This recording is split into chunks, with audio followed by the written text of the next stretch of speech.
If you're using VPC Gateway Endpoints for S3 or DynamoDB without endpoint policies, you're basically leaving your front door wide open and hoping nobody walks in. I just audited a company where any EC2 instance could exfiltrate data to any S3 bucket on the internet through their endpoint, and they had no idea. Wait, I thought VPC endpoints were supposed to make things more secure by keeping traffic private? Hey everyone, welcome back to the Network Ninja Cloudcast. I'm your host, and with me today is our curious cloud explorer ready to dive into endpoint policies. Hey everyone, I'm definitely curious because I thought I understood VPC endpoints, but that opening has me worried. Today we're going to fix that worry and show you exactly how to lock down your gateway endpoints properly. Let's get into it. Okay, so back to my question. I set up a gateway endpoint for S3 last week. Traffic stays within AWS instead of going over the internet. Isn't that already more secure? Here's the thing. Yes, the traffic stays on AWS's private network, which is great. But by default, a gateway endpoint with its default policy allows broad access. For S3, that means any principal in your VPC could potentially access any S3 bucket, including public buckets owned by anyone. For DynamoDB, it's a bit different since DynamoDB always requires IAM authentication, so the risk there is accessing any table the compromised credentials have IAM permissions for. Your endpoint is like a private highway, but without endpoint policies, that highway has no toll booths or checkpoints. So an attacker who compromises an EC2 instance could use my endpoint to send data to their own S3 bucket? Exactly right. This is called data-exfiltration, and it's a real threat, especially with S3. The endpoint policy is your checkpoint. It's a resource-based policy written in IAM policy language that controls which AWS principals can use the endpoint and which resources they can access through it. Can you give me a concrete example of what this looks like? Absolutely. Let's say you have a gateway endpoint for S3, and you only want instances in your VPC to access buckets owned by your AWS account. Let's say account ID 1, 2, 3, 4, 5, 6, 7, 8, 9, 0, 1, 2. Your endpoint policy would have a condition using the S3:resource account condition key set to that account ID. Any request to a bucket outside your account gets denied at the endpoint level.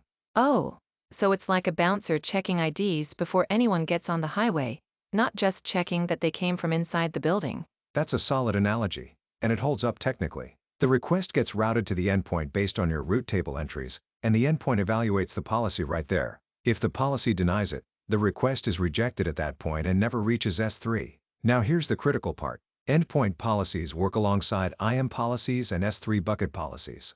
All three must allow the request for it to succeed. Wait, so if my IAM role allows access to a bucket, but the endpoint policy doesn't, the request fails? Correct. Think of it as three locks on a door. You need all three keys. The IAM policy is one lock, the bucket policy is another, and the endpoint policy is the third. This is defense in depth. Even if someone misconfigures an IAM policy, the endpoint policy can still block unauthorized access. What about DynamoDB? You mentioned gateway endpoints work for both services. Same general concept, but the controls are different. For DynamoDB gateway endpoint policies, you can restrict access by table ARN, by principal, and by specific actions like dynamodb getItem or dynamod putItem. You can also use global condition keys like AWS, source VPC or AWS, source VPS.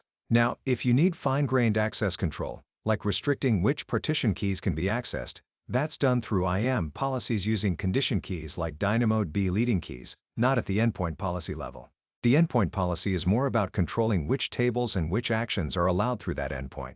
So the endpoint policy is coarser-grained, and IAM handles the fine-grained stuff? Exactly. They work together but at different levels of granularity.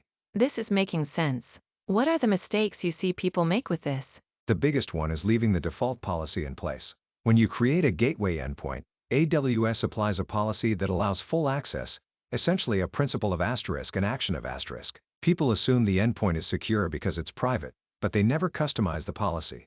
The second mistake is forgetting that endpoint policies don't grant permissions, they only restrict them. You can't use an endpoint policy to give access that IAM doesn't already allow.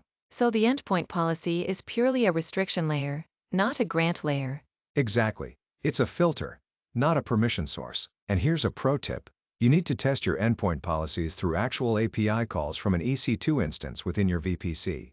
I want to be clear here, the IAM policy simulator won't help you with this because it only evaluates IAM policies, not VPC endpoint policies. So spin up a test instance, try your API calls, and check CloudTrail logs to see what's happening. Endpoint policy errors can be tricky to debug because the error messages sometimes look like permission denied from IAM when it's actually the endpoint blocking you. Good to know about the simulator limitation. I would have totally tried that first. Yeah, it's a common gotcha. CloudTrail is your friend here for seeing the full picture of what's being allowed or denied. Let me make sure I've got this.